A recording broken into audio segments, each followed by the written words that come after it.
감사합니다. 오늘은 갈라디아서 12번째 시간 율법의 저주라는 제목으로 말씀 나누겠습니다. 지난 시간에 바울 사도는 이스라엘 민족의 조상이라고 하는 아브라함의 예를 들어서 너희들이 혈통적으로 아브라함을 너희들의 조상이라고 얘기하지만 그러나 진짜 아브라함의 후손은 믿음으로 난 자들이다. 그래서 믿음으로 난 모든 자들이 바로 아브라함이 누렸던 복, 그 복을 함께 누리는 것이다 라고 말씀드렸습니다. 아브라함이 받은 복이란 뭐라고 했죠? 하나님과 영원히 함께하는 거. 그게 아브라함이 받은 복입니다. 그가 받은 수많은 수양, 그 재산, 그 다음에 전쟁에 나가서 이기는 승리, 그런 게 아니고 하나님과 함께하는 거, 그게 복이라고 제가 말씀드렸습니다. 그 주장에 이어서 바울은 오늘 계속 이어서 율법에 대해서 이제 이야기해 줍니다. 근데 율법에 대해서 바울은 한마디로 이렇게 정해요. 율법은 저주다. 굉장히 파격입니다. 율법은 저주다라고 바울은 딱 한마디로 그냥 정해버려요. 바울은 과연 무슨 근거를 가지고 율법은 저주다라고 얘기하는지 오늘 함께 같이 배워보도록 하겠습니다. 그 당시에는 여러분들이 또 우리가 지난주에 전에도 말씀드렸지만 그 당시에 바울이 갈라디아서를 쓰고 있을 때 당시에 율법에 대한 생각은 기본적으로 이런 생각을 보통 갖고 있었어요. 사도행전 15장 5절 바리새파 중에 믿는 어떤 사람들이, 이게 그냥 유대인이 아니고 유대인 중에서 바리새파로 유대인이었던 자가 예수를 믿은 다음에 하는 말이에요. 믿은 다음에 믿는 사람이 일어나 말하되 이방인에게 할례를 주고 모세의 율법을 지키라 명하는 것이 마땅하다. 그러니까 율법을 지키는 게 마땅하다. 율법을 지킨다는 것은 유대인이라는 얘기고, 유대인이 되기 위해서는 반드시 할례를 받아야 돼요. 그러니까 예수를 믿기 위해서는 먼저 뭐가 돼야 된다? 할례 받고 유대인 되라는 거예요. 왜? 자기들이 그러니까. 자기들이 할례 받고 유대인으로서 아브라함의 후손이었고, 그런 아브라함의 후손만이 정말 약속하신 그 후손 예수 그리스도를 영접할 수 있다라고 믿었던 거예요. 그 당시 사람들이 다 그런 생각을 하고 있었어요. 그래서 율법은 예수를 믿는 사람들이라면 당연히 해야 되는 것이라고 생각하고 있었단 말이에요. 거기에 대해서 바울이 뭐라고 하냐면, 무슨 소리냐, 율법은 저주다. 나중에 저희들이 이제 계속 이 얘기에 대해서 나오겠지만, 율법은 너희들 아브라함이 받은 그 복 받으라고 준 게 아니라 율법을 통해 너희들은 저주받을 백성이라는 거 알라고 준 거다, 그 얘기예요. 율법을 지킴으로. 그러니까 그 사람들의 논리로 정리를 해버리면 어떻게 되는 겁니까? 예수를 믿고 구원받는 게 아니라 할례 받고 유대인 되어 율법을 지킴으로 그들은 예수 믿고 천국 간다고 생각하는 거예요. 예수를 통하여 천국 간다고 생각한 거예요. 그러니까 결국은 예수 믿는 믿음으로 구원받는 게 아니라 율법을 지키는 율법의 행위로 구원받는다가 되는 거예요. 거기에 대해서 바울이 무슨 소리냐, 율법을 지켜서 구원받는 거 아니다.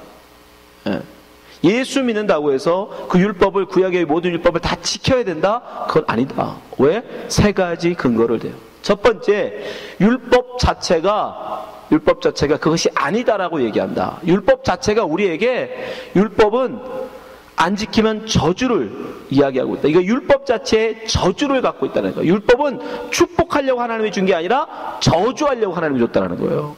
여러분 이거 잘 들어야 돼. 율법을 하나님이 주실 때, 이스라엘 민족에게 주실 때 이거 지켜 복받아 라고 준 게 아니라 진짜는 이거 니들 못 지키지? 그럼 너 나한테 다 죽어, 이거 알라고 주셨다는 거예요. 어떻게 할 수 있느냐? 자, 신명기 28장 한번 보세요. 신명기는 모세가 죽기 전에 이스라엘 민족을 모아놓고 이제 마지막 설교를 하는 겁니다. 그러면서 뭐라고 얘기하냐면, 내가 너희들한테 광야에서 하나님께 받은 계명 줬지? 이 계명 잘 지켜라. 잘 지켜라. 그러면서 마지막 당부하며 한 설교를 모아놓은 게 신명기예요. 거기서 신명기 28장에 이렇게 기록합니다. 내가 내 하나님 여호와의 말씀을 삼가 듣고 내가 오늘날 네게 명하는 그 모든 명령을 지켜 행하면 내 하나님 여호와께서, 이건 하나님이 하신 말이 아니라 모세가 지금 설교하는 거예요. 내 하나님 여호와께서 너를 세계 모든 민족 위에 뛰어나게 하실 것이라. 2절, 내가 내 하나님 여호와의 말씀을 순종하면 이 모든 복이 내게 임하며 내게 미치리니. 3절, 성읍에서도 복을 받고 들에서도 복을 받고 떡반죽이 복을 받고 앉아도 복을 받고 서도 복을 받고, 그러면서 복이 쫙 이어져요. 몇 절까지? 14절까지 이어져요. 근데 더 놀라운 건 그 다음이에요. 그럼 14절 이후에는 뭐가 나오냐? 15절이 나오죠. 그죠? 자, 15절 보세요. 내가 만일, 반대로 내가 만일 내 하나님 여호와의 말씀을 순종하지 아니하여 내가 오늘날 내게 명하는 그 모든 명령과 규례, 이게 뭐예요? 율법이에요. 명령과 규례, 이걸 율법이라고 그래요. 지켜 행하지 아니하면 이 모든 저주가 내게 임하고 내게 미칠 것이라. 이제 저주가 나와요. 저주가 있다는 거예요. 그러면서 16절 시작합니다. 정확하게 3절 그대로 나와요. 16절 보세요. 내가 성읍에서 저주를 받으며 들에서 저주를 받으며 떡반죽이 저주를 받으며 들에서도 저주를 받으며, 계속 저주가 그대로 나와요. 근데 더 놀라운 건 저주는 몇 절까지 이어지냐면 16절부터 자그마치 68절까지 이어져요. 68절. 3배가 넘습니다. 3배가. 그러면 이게 복 받으라고 준 거예요? 저주 받으라고 준 거예요? 에? 어디에 더 포커스를 둔 거예요, 모세가? 니들 안 지키면 죽어. 거기에 포커스를 둔 거예요. 28장에 전제를 여러분이 잘 아셔야 돼요. 많은 분들이 신명기 28장을 축복의 장이라고 그래요. 여기에 복이 나오니까. 못 멋있는 복이 나와요. 적들이 막 한 길로 왔다가도 7길로 도망가고, 머리가 되지 않고 꼬리가 되고, 떡반죽이 보도받고, 포도밭이 열매가, 이런 많은 복들이 있지만, 여러분, 그거는 잠깐이라는 거예요.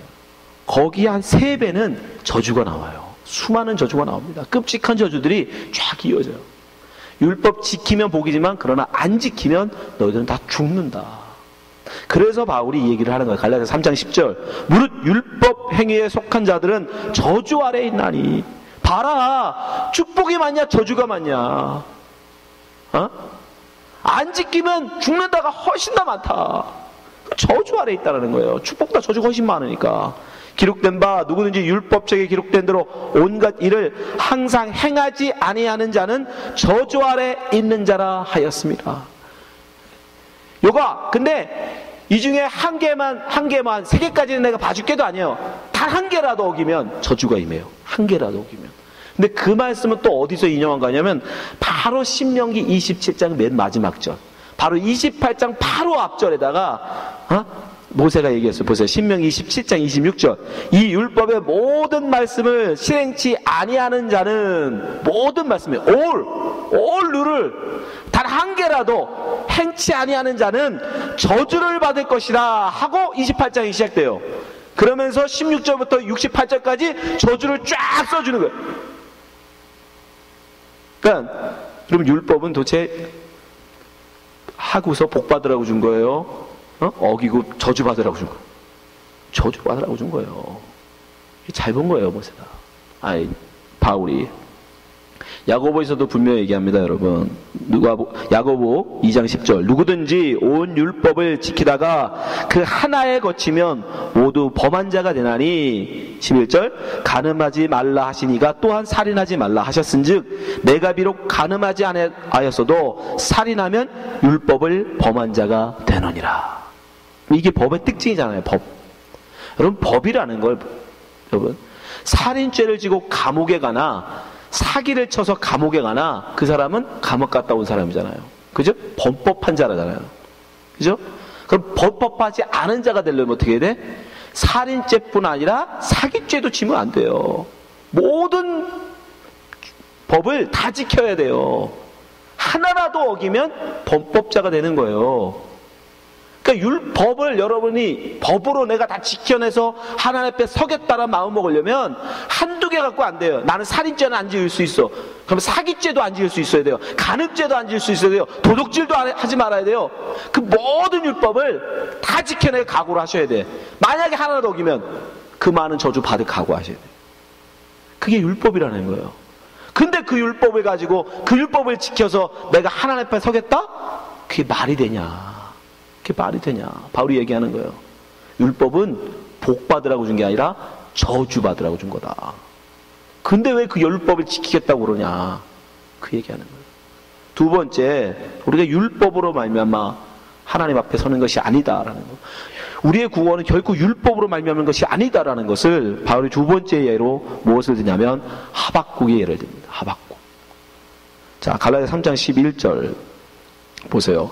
또 하나님 앞에서 아무나 율법으로 말미암아 의롭게 되지 못할 것이 분명하니, 아무라도 율법 앞에 의롭게 될 사람, 그 모든 율법을 다 지켜서 나는 죄 안 지었어 라고 말할 수 있는 사람이 없다라는 것을 누가 증거하냐면 하박국이 우리에게 말해준다는 거예요. 왜요? 이는 의인은 믿음으로 말미암아 살리라, 이 말을 하박국이 하죠. 그죠? 하박국서에 나와요. 자, 하박국 2장 4절 보세요. 이거는 하박국이 한 말이 아니고 하박국에게 하나님이 해주신 말이에요. 예? 이건 하박국에게 하나님이 해주신 말이에요. 하박국 2장 4절. 보라, 그의 마음은 교만하며 그의 속에서 정직하지 못하니라. 그러나 의인은 믿음으로 말미암아 살리라. 이건 아까 한국말은 우리에게 정확하게 안 오는데, 여러분 원어적으로 보면 의인은 믿음으로 사는 자가 의인이다 이 뜻이에요. 원어적으로는 믿음으로 사는 자가 의인이다. 하나님이 갑자기 이 말씀을 왜 하셨느냐? 왜 하셨냐면 이 하박국이 하나님한테 따져요. 하나님, 아니 도대체 율법을 가지고 잘 살아보려고 노력하는 우리 이스라엘 민족을 왜 율법도 알지 못하는 저 갈대아 바벨론을 들어서 우리를 치십니까? 말이 됩니까? 하나님, 축복받아야 될 이스라엘 민족을, 하나님 말씀을 쫓아 살고자 하는 의인인 우리 이스라엘 민족을 하나님 말씀도 모르는 할례 받지도 못한 저 이방인들을 들어서 치십니까? 그럼 사람들이 뭐라고 하겠습니까? 라고 하나님한테 막 따져요. 그때 하나님이 뭐라고 하시냐면 누가 의인이야? 자, 하박국 1장 13절 보세요. 주께서 눈이 정결하심으로 악을 참아보지 못하시며 패역을 참아보지 못하시기를 어찌하여 괴일한 자들을 방관하시며 악인이 자기보다 의로운 사람을 삼키되 잠잠하시나이까. 이 괴일한 자가 누구예요? 이스라엘 민족을 쳐들어온 바벨론을 얘기하는 거예요. 그래서 여기서 의로운 사람들은 누구예요 그럼? 이스라엘 민족 자기들은 하나님의 율법을 가지고 살아가려고 하는 사람들이니까 자기들은 의인이고, 하나님 말씀을 따르지 않고 이방 우상을 섬기며 살아가는 저들은 악인이라는 거예요. 그때 하나님이 하시는 거예요. 누가 의인이야? 누가 의인이야? 니들이 의인이야? 율법을 가진 자가 의인이 아니라요. 율법을 가진 자가 의인이 아니라 의인은 믿음으로 사는 자가 의인이다. 아멘. 싫으셔도 아멘 하셔야 돼. 누가 의인이야? 교회 나온 자가 의인이 아니라 믿음으로 사는 자가 의인이라는 거예요. 감옥 가 있는 사람, 이 세상 형법으로 감옥 가 있는 사람이 죄인이 아니라, 그래도 우리는 감옥 밖에 있으니까 의인이 아니라 믿음으로 사는 자만 나는 의롭다 여겨줄 거야, 이 말씀. 누구 보고 지금 너 의인이래? 누구 보고 지금 너 악인이래? 하나님은 오직 믿음으로 사는 자만 의롭게 보신다. 아멘. 하박국을 통해서 하나님 말씀하시는 거예요. 만약에 율법을 통해서 의롭게 될 수 있었다면 하나님이 그런 말 왜 하셨겠냐는 거예요. 믿음, 여러분, 우리가 율법을 지킴으로 하나님 앞에 의롭게 될 수 있는 게 아니라는 거예요. 율법은 저주를 알라고 우리에게 저주받을 백성이라는 걸 알게 하시려고 주신 거고, 진짜 하나님 앞에 의롭다 인정받을 수 있는 사람은 오직 하나, 믿음으로 사는 자예요. 믿음으로 사는 자. 근데 그 하박국의 당시 상황이 어떤 상황이에요? 북이스라엘은 아수르에서 이미 멸망되어졌고, 남유대마저, 이제 하나 남은 남유대마저도 바벨론이라는 강력한 그 강대국에 의해서 침공당하고 있을 때예요. 이제 풍전등화야. 멀지 않았으면 나라가 박살나기 직전이에요. 그때 하박국에게 하나님이 하신 말씀이에요. 그때 하박국이 하나님한테 외치는, 하나님 제발 살려주세요. 우리 민족 하나님의 말씀을 그래도 받아 율법을 지키는 민족 아닙니까? 그때 살려주세요 했을 때 하나님이 하신 말씀이에요. 의인은 믿음으로 사는 거다. 무슨 말이에요?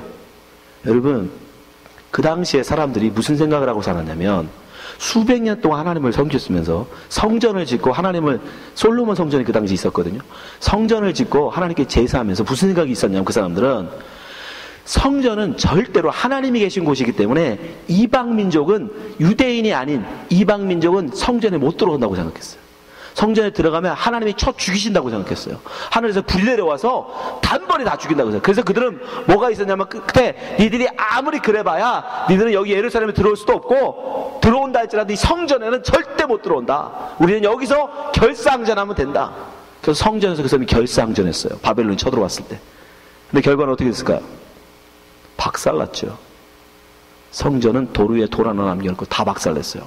다 부셔버렸어요. 그 성전에 있던 모든 금으로 만든 그릇, 이런 법궤 이런 거 다 가져가 버렸어요. 뺏어가 버렸어요. 여러분, 하나님의 성전을 하나님이 지켜주실 거라는, 하나님이 이방인들을 거기 들어가면 불로 내려 죽인다는 것, 여러분 그게 뭐예요? 그게 신앙이에요? 그걸 미신이라고 그러는 거예요. 미신.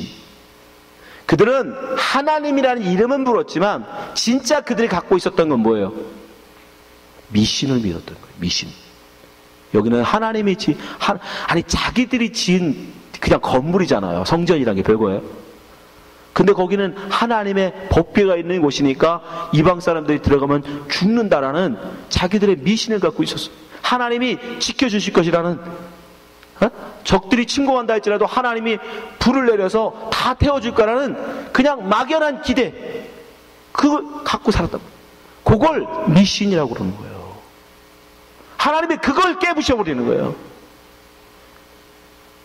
니들이 아무리 하나님의 이름을 부르고 수백 년 동안 하나님을 제사하고 예배하고 찬양한다고 살아왔지만, 그러나 니들 속에 믿음이 아닌, 말씀에 근거한 믿음이 아닌 그냥 미신, 나는 예수 믿으니까 하나님이 나를 보호하실 거야, 나를 지키실 거야, 나는 건강하고 무병장수하고 내가 하는 거 모두가 다 잘 되고 하나님이 나를 붙잡아 주실 거야, 그걸 미신이라고 한단 말입니다. 말씀을 가진, 율법을 가진 자가 아니라 하나님 말씀을 믿음으로 사는 자, 그런 환난 속에서도 예수 믿는 사람이라 할지라도 환난 당할 수 있고 시험 당할 수 있고 병들 수 있고 사업이 망할 수 있다. 그러나 나는 하나님을 바라보리라. 그러나 하나님을 내가 의지하리라. 그걸 믿음이라고 하잖아요. 하박국에게 지금 그 말씀하시는 거야. 그런 환난 속에서, 적들이 쳐들어오는 환난 속에서 나를 하나님이 보호하지 않는 것 같고 하나님이 나를 버리신 것 같고 하나님이 전혀 없는 것 같은 그런 상황 속에서도 네가 나를 의지할 수 있어! 라고 부르신 거예요. 그게 진짜 믿음이라는 거예요. 여러분이 성경책 끼고 다니면 교통사고가 나지 않습니까?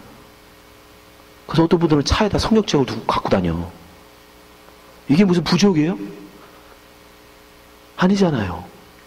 그건 미신이라고 하는 거라고요. 미신. 이걸 갖고 있다고 하나님이 보시는 게 아니라니까. 여러분 속에 하나님이 언제나 나를 함께 하신다는 믿음, 그 믿음이 여러분의 의로를 세우는 거예요. 하박국은 그걸 뭐라고 하냐면, 그렇게 아무것도 눈에 보이는 게 없다 하죠. 내 눈의 현실은 환난이고 시험이고 전쟁이지만 그 속에서도 하나님을 바라보는 거. 더 나아가면 뭐라고 그래요? 내가 먹을 것이 없어. 예? 무화과에 나무가 없고, 예? 들에 열매가 없고, 창고에 곡식이 없고, 외양간에 송아지가 없는 그러한 가난, 극심한 고통 속에서도 뭐 한다? 하나님만을 바라보는 이상. 그걸 믿음이라고 그러고, 그 믿음을 사는 자를 의인이라고 하고, 그렇게 믿음 없던 자가 믿음 있는 자가 되는 것을 하박국이 부흥이라고 얘기해요. 부흥. 부흥은 바로 그걸 얘기하는 거예요. 미신적 신앙을 갖고 있던 자가 믿음으로 사는 삶, 그렇게 변하는 거, 그걸 부흥이라고 하는 겁니다. 사람 좀 늘어나는 거, 그런 게 부흥이 아니에요. 하박국 3장 2절 보세요. 여호와여, 내가 주께 대한 소문을 듣고 놀랐나. 이제 이걸 깨달은 거예요. 하나님 말씀을 통해서 하박국이 이제 그걸 깨달은 거예요. 여호와여, 주는 주의 일을 이 수년 내에 부흥케 하옵소서. 그것이 부흥이라면, 그것이 진짜 믿음이라면, 그것이 진짜 의로 사는 거라면 나로 하여금 부흥케 하옵소서. 다른 말로 하면 전쟁이여 빨리 일어나라는 거예요. 고난이 빨리 닥쳐서 됐다는 거예요. 갈대아를 들어서 우리 이스라엘 민족을 쳐서 그 중에 의인으로 살 자들을 하나님이 살려낼 수만 있다면 빨리 오게 하라는 거예요. 이수년 내에 나타내시옵소서. 이 뜻이 그 뜻이에요. 그러나 진노 중에라도 긍휼을 잊지 마옵소서. 왜요? 은혜에 있는 은혜가 우리에게 부어질 때 우리는 믿음의 고백을 할 수 있으니까. 그 믿음도 내게 아니잖아요. 우리가 할 수 있는 고백은 이거밖에 없어요. 주여, 이 수년에 부흥케 하옵소서. 이 수년에 나타내시옵소서. 그러나 진노 중에라도 긍휼을 잊지 마옵소서. 이게 진짜 믿음으로 살아가는 자의 고백인 거예요. 이가 바로 의인인 거예요. 율법 지켜서가 아니고, 율법을 가지고 있어서가 아니고, 율법을 받은 민족이라서가 아니라, 바울이 그 얘기하는 거예요. 하박국을 봐라. 어디 율법 지켜가지고 우리가 의인이 되냐? 우리 바벨론의 그 침공을 통해서 배우지 않았냐? 마지막으로 율법 지켜서 우리가 하나님 앞에 서는 거 절대 아니다라는 세 번째 근거로 예수 그리스도의 십자가의 죽음을 이야기합니다. 예수 그리스도의 십자가의 죽음. 자, 갈라디아서 3장 13절 보세요. 그리스도께서 우리를 위하여 저주를 받은 바 되사 율법의 저주에서 우리를 속량하셨으니 기록된 바 나무에 달린 자마다 저주 아래 있는 자라 하였습니다. 참 깊은 의미가 있어요. 나무에 달려 죽는 거는 하나님이 저주라고 하셨어요. 신명기 21장 23절 보세요. 그 시체를 나무에 밤새도 두지 말고 당일에 장사하여 내 하나님 여호와께서 내게 기업으로 주신 땅을 더럽히지 말라. 나무에 달린 자는 하나님께 저주를 받았느니라. 나무에 달려 죽는 건 저주를 받았다는 증거라는 겁니다. 그래서 예수님을, 그 당시 사람들이 그렇게 예수님을 십자가 못 박아 죽이려고 했어요. 여러분, 그 당시 이스라엘 법으로 따지면, 이스라엘 법대로 하면 예수님은 이단이었기 때문에 돌로 쳐 죽여도 돼요. 예? 스데반 돌로 맞아 죽었잖아요. 그죠? 그것처럼 예수님도 돌로 죽이면 됩니다. 근데 돌로 안 죽였어요. 왜 그랬을까요? 이 조항 때문에 그래. 이 율법 때문에. 예수를 사람들 보는 앞에서 예수는 봐라, 이렇게 하나님께서도 버림받은, 하나님께도 버림받은 저주받은 자라는 걸 사람들 앞에 다 보여주고 싶었던 거예요. 그래서 그들이 의도적으로 일부러 빌라도에게 쫓아가서 그 당시 로마 사람들이 하던 방식, 그것도 사실은 예수 같은 그러한 이단자들 죽이는 게 아니었어요. 십자가는 누가만 죽였냐면 로마에 대항하는, 요즘으로 하면 우리나라로 치면 독립운동하는 사람들, 독립운동하는 사람들이나 그렇게 죽이던 거란 말이에요. 일부러 근데 가서 졸른 거예요. 그렇게 죽이라고. 왕이라고 주장했으니까 그게 맞다라는 거죠. 그런 식으로 논리를 펴서. 그 의도가 사실은 이것 때문인 거예요. 사람들한테 예수가 십자가에, 나무에, 그 십자가가 나무였잖아요. 나무에 달려 죽이는 걸 보여줘서 바로 예수는 저주받아 죽었다라는 걸 사람들한테 보여주고 싶었던 거예요. 그런데 그렇게 저주를, 그들의 의도대로 예수를 저주받은 자로 십자가에 죽여버렸는데, 나무에 달려 죽여버렸는데, 문제는 뭐예요? 하나님이 그 예수를 살려내셨다는 거예요. 그죠? 자, 로마서 4장 25절 보세요. 예수는 우리의 범죄함을 위하여 내어줌이 되고 또한 우리를 의롭다 하심을 위하여 살아나셨느냐. 근데 그 살아나심이 왜 살아나시냐면 의로움을 보여주기 위해 살아나신 거래요. 의로움. 왜 예수의 살아나심이 의로움이냐? 여러분, 하나님은 야, 하나님이니까 너는 그래도 불의해도 내가 너는 그래도 특별히 이쁘니까 내가 살려줄게. 에? 이렇게 살려낼 수 있습니까? 없습니까? 안 됩니다. 하나님은 공의로우신 분이기 때문에 아무리 하나님이라고 해도 불의한 자를, 저주받아 죽은 불의한 자를 하나님 마음대로 이렇게 살려내시면 안 돼요. 그러면 하나님의 공의가 무너져요. 누구는 살려주고 그러면 누구는 안 살려줍니까? 라고 하면 하나님 뭐라고 하실 건데? 뭐라고 할 수 없어요. 그래서 불의한 자는 하나님이 절대 살릴 수 없습니다. 고린도서 6장 9절 보세요. 불의한 자가 하나님의 나라를 유업으로 받지 못할 줄 알지 못하느냐. 하나님은 아무리 하나님이라 하시더라도 불의한 자를 저주받았다는 건 뭐예요? 하나님께서 불의하다고 인정하신 거잖아요. 불의한 자를 살리시면 안 돼요.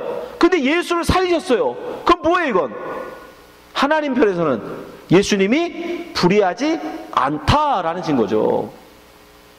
세상 사람들은, 바리새인들, 그 당시에 그 제사장들은 예수를 저주받을 자라고 생각하고 나무에 달려 죽여버렸는데, 예? 하나님은 예수를 저주받은 자로 인정하지 않으셨다는 거예요.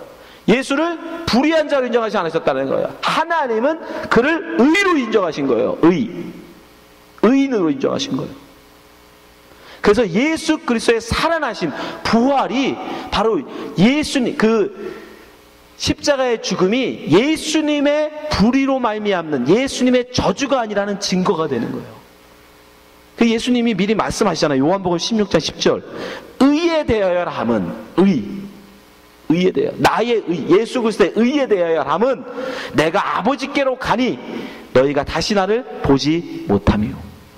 예수 그리스도가 하나님밖에 가는 거, 그게 의예요. 의인 아니면 하나님 앞에 못 가니까. 그러니까 예수 그리스도의 부활을 통해서 하나님은 예수님이 의로웠던 분이라는 것을 많은 사람들한테 보여주신 거예요. 그러면 십자가의 저주는 뭐예요? 십자가의 저주, 그죠? 분명히 나무에 달려 죽는 건, 십자가에 나무에 달려 죽는 건 저주라고 하셨는데, 그러면 그 저주는 뭐가 되냐고요? 바로 예수의 저주가 아니라 우리의 저주였던 거예요. 우리의 저주. 논리적으로. 그렇잖아요. 만약에 예수님이 우리 몰래 성경에 안 써있는 다른 이야기로, 뭐 요즘 그런 말 많잖아요. 뭐 마리아랑 눈이 맞아가지고 결혼해서 애를 낳느니 어쩌느니 뭐 이런 거 있죠. 그죠? 예? 우리 모르게 진짜로 예수님이 그러한 어떤 불의한 일을 했다. 예? 그런 불의한 일을 했다 그러면 예수님, 우리는 속일 수 있어요. 그죠? 우리는 속일 수 있잖아. 그러나 하나님은 속임을 당하지 않으시죠. 하나님은 다 아시니까. 그러면 그런 저주를, 죽을 죄를 짓는 어떤 죄를 요만큼이라도 한 개라도, 율법적으로 보면 한 개라도 지은 게 있으면 예수님은 살아날 수 있다 없다? 못 살아나죠. 우리는 속일 수 있어도 하나님은 안 속으시니까. 그러면 하나님은 절대 그걸 살려낼 수 없어요. 살려내고 싶으셔도. 그러면 십자가의 죽음은 예수 그리스도 예수님이 지은 죄로 말미암은 죽음이 되는 거예요. 이 죽음이라는 것은 죄로 말미암아 오는 거니까. 그러니까 예수님 죄로 죽게 되는 거예요. 그러니까 예수님이 부활하셨느냐 부활하지 못했느냐는 굉장히 중요한 거예요. 그래서 예수님이 부활하지 않았다 그러면 예수님은 우리가 모르는 무슨 죄를 지을 수도 있었던 거예요. 근데 예수님이 부활하셨다고 우리는 믿잖아요. 그건 뭐예요? 예수님이 부활하셨다고 그러면 예수님은 그 말씀대로, 약속대로 예수님의 죄는 하나도 없고 다른 누군가의 죄를 대신하여 죽으시게 되는 거예요. 그죠? 그 얘기하는 거예요. 그래서 갈라디아서 3장 13절 보세요. 그리스도께서 우리를 위하여 저주를 받은 바 되사. 그러니까 그 십자가의 저주는 예수의 저주가 아니라, 예수의 죄로 말미암은 저주가 아니라 우리의 죄로 말미암은 저주라는 거예요. 율법의 저주에서 우리를 속량하셨으니. 왜 율법의 저주라고 그래요? 아까 얘기했잖아요. 율법이 수많은 저주를 얘기하죠. 하나라도 어기면 너 이 많은 저주 다 쏟아 부을 거야 라는 그 저주, 그 하이라이트는 죽음이죠. 죽음. 그 저주의 끝은 죽음이에요. 아무튼 그 율법의 저주를 속량, 우리에게 씻어주기 위해서 대신 그러니까 대신 지불해 주는 걸 속량이라고 해요. 대신 갚아주시기 위해서 십자가에 죽으신 거예요. 그 저주를 받아내신 거예요.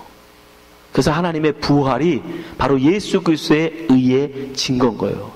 그러니까 그러면 예수 그리스도의 부활이 바로 그 의의 증거인 것을 우리가 인정하게 되면 십자가의 죽음은 우리의 저주에 의한 죽음이라는 게 인정되고, 우리의 예수 그리스도의 십자가의 죽음으로 말미암아 우리의 저주가 해결됐다면, 속량됐다면 이제 우리에게는 율법의 저주가 있다 없다? 없죠. 없게 되는 거예요. 율법의 저주가 우리에게 없는 거예요. 그런데 왜 율법을 지키려고 하냐는 거예요. 근데 이거 안 지키면 죽어가 율법이잖아요. 근데 그거 예수 그리스도로 인해 십자가의 죽음으로 인해서 다 해결돼 버렸어. 속량돼 버렸다고. 근데 그걸 또 두려워가지고 안 지키면 또 큰일 나는 거 아닌가? 하나님에게 벌 주시는 거 아닌가? 그게 무서워가지고 또 그걸 지키려고 하냔 말이에요. 그건 아니다. 또한 그 은혜는 유대인들뿐 아니라 이방인들에게도 다 적용되는 것이다. 그게 14절이에요. 이는 그래서 예수 안에서 아브라함의 복이 이방인에게 미치게 하고 또 우리로 하여금 믿음으로 말미암아 성령의 약속을 받게 하려 함이니라. 예? 이방인들에게도 똑같이 모든 사람들에게 그게 하나님의 지혜라고 그래요. 이거를 예수 그리스도에게 우리의 죄를 다 씌우셔서 그렇게 되면 죄값을 우리가 안 치러도 되잖아요. 왜? 죄값을 우리가 치면 우리는 어떻게 합니까? 우리는 다 죽어야 돼요. 살 사람이 아무도 없으니까. 그러나 하나님의 아들이 지기 때문에 다시 살릴 수 있는 그분은 또 하나님이기도 하시니까. 그러니까 하나님의 지혜인 거예요. 그래서 예수 그리스도를 대신하여 우리를 죽게 하신 거예요. 또한 그분은 하나님이시기 때문에 그분의 그 죽음의 가치는 우리 한 사람뿐 아니라 이전에 온 사람, 그때 살고 있는 사람, 앞으로 태어날 모든 인류를 다 포함할 수 있는 거예요. 왜? 하나님이시니까. 그분의 목숨값은 이 모든 우주를 다 합쳐도 지불할 수 없는 값이니까. 이해되시죠? 그럼 모든 것들이 종합되어져서 예수 그리스도를 십자가에 매다신 거예요. 그렇게 분명히 우리 앞에 있는데 어떻게 다시 또 율법 안 지키면 큰일 난다, 율법 안 지키면 저주받는다, 거기에 묶여가지고 자꾸 율법을 지키려고 하냐, 그 얘기하고 있는 거예요. 여러분, 이 율법이라는 말을 자꾸 성경에 있는 그런 10계명, 이런 계명들로만 생각하시면 안 돼요. 여러분이 주일날 예배 오시는 것도 마찬가지예요. 여러분 이 자리에 앉아 계신 것들이 내가 오늘 예배 안 가면 걔네 또 하나님한테 무슨 벌 받는 거 아니야? 이것도 괜히 병 드는 거 아니야? 우리 자식 새끼들 가서 하나님이 치시는 거 아니야? 이러한 두려움 때문에 여러분 오신다면 그게 바로 율법에 사로잡힌 거예요. 그게 율법적 신앙인 거예요. 그거 아니라는 거예요. 그 모든 그런 저주는 예수가 십자가에 다 해결하신 거예요. 이제 그런 저주 없어요. 속지 마세요. 또 뭐 어떤 목사님들이 그런 말을 한다는데 여러분 그런 거 없습니다. 우리 하나님이 그런 하나님이 아니세요. 이미 예수 그리스도로 말미암아 다 해결하셨어요. 바울은 분명히 얘기해요. 율법은 우리가 지켜낼 수 있는 게 아니시다. 율법이라는 건 복받으라고 준 게 아니라 저주하려고 준 거니까. 너희는 저주받을 백성이라는 거 알라고 주신 거기 때문에 율법을 지킴으로 우리가 구원받는다는 건 업을 성소이다. 두 번째, 이미 하박국 선지자를 통해서 우리에게 말씀하셨다. 율법을 지켜서 의인이 되는 게 아니라 무엇을 통해서? 믿음으로 사는 자가 의인이다라고 이미 하나님이 우리에게 말씀하셨다. 마지막으로 우리가 왜 어떻게 율법의 모든 요구를 받을 필요가 없다? 예수 그리스도가 십자가에서 그 저주를 다 당하셨기 때문에 이제는 우리에게 그 의무가 없어진다. 이 얘기는 다음 주에도 계속 이어져요. 굉장히 중요한 부분이니까 이거 꼭 기억하셔야 돼요. 그렇게 우리가 예수 그리스도를 그런 믿음으로 말미암아 은혜로 예수 그리스도를 믿음으로 말미암아 받게 되는 복이 뭐라고 그래요? 예수 그리스도 안에서 아브라함의 복. 지난번에 말씀 아브라함의 복이라고 했죠. 하나님과 영원히 함께하는 거. 그걸 뒤에 가서 또 뭐라고 그러냐면 성령의 약속이라고 얘기해요. 그죠? 성령의 약속을 받게 한다고 그래요. 그러면 성령의 약속이 뭐냐? 네, 똑같은 거예요. 보세요. 요한복음 14장 16절. 이게 예수님께서 우리에게 약속하신 성령이거든요. 약속하신 성령. 자, 요한복음 14장 16절. 내가 아버지께 구하겠으니 그가 또 다른 보혜사를 너에게 주사 영원토록 너희와 함께 있게 하시리니. 예, 약속, 성령의 약속. 이 약속의 성령이 오시면 또 그분이 뭐예요? 우리가 영원히 함께 하세요. 저는 진리의 영이라 세상은 능히 저를 받지 못하나니 이는 저를 보지도 못하고 알지도 못함이라. 그러나 너희는 저를 아나니 저는 너희와 함께 거하시며 또 너희 속에 계시겠습니다. 18절. 내가 너희를 고아와 같이 버려두지 아니하고 너희에게로 오리라. 뭘로? 성령으로. 언제까지? 영원히. 그게 아브라함 복이잖아요. 그 복을 우리에게 주시기 위해서 예수 그리스도가 십자가에 못 박혀 죽으시고 우리 믿음으로 하나님 앞에 의로 세우시는 그거예요. 그럼에도 불구하고 우리 여전히 자꾸 율법적인 법으로 자꾸 신앙생활을 하려고 하는 분들이 있다는 거예요. 그럼 바울이 분명히 얘기해요. 갈라디아서 3장 12절. 율법은 믿음에서 난 것이 아니라. 믿음으로 된 게 아니에요. 이를 행하는 자는 그 가운데서 살리라 하였습니다. 이거 잘 기억하셔야 돼요. 하나라도. 여러분들의 신앙생활이 아직도 여전히 습관적, 전통, 관습, 법, 내가 이거 안 하면 하나님 벌 주시지 않으려나? 라는 그런 것에 매여서 여러분이 하는 거라면, 하나라도 아직도 그런 것들이 있다면 여러분은 어디에 속한 사람? 율법에 속한 사람이라는 거예요, 지금. 예. 이거에 대해서 좀 뒤에 가면 또 나와요. 해와 달과 절기를 지키는 거, 이런 거. 예? 이런 것들이 다 뭐다? 법으로 지키는 거예요. 그러니까 그런 것들을 여러분 법으로 지키시면 안 돼. 우리는 오직 뭐만? 은혜. 오직 하나님의 은혜만을, 그래서 믿음으로 살아야 되는 것입니다. 근데 믿음은 뭐다? 안 보여요. 드러나지가 않아. 예? 전쟁이 오히려 온다니까. 하나님이 함께 하시는데 오히려 전쟁이 내 앞에 생기고 환난이 닥치고 어려움이 닥쳐요. 예?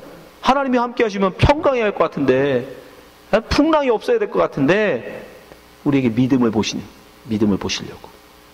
여기에서 지금 모든 분들이 율법이 아니라 항상 하나님의 은혜를 붙들고 믿음으로 사는 성도 되시기를 주님으로 축원합니다.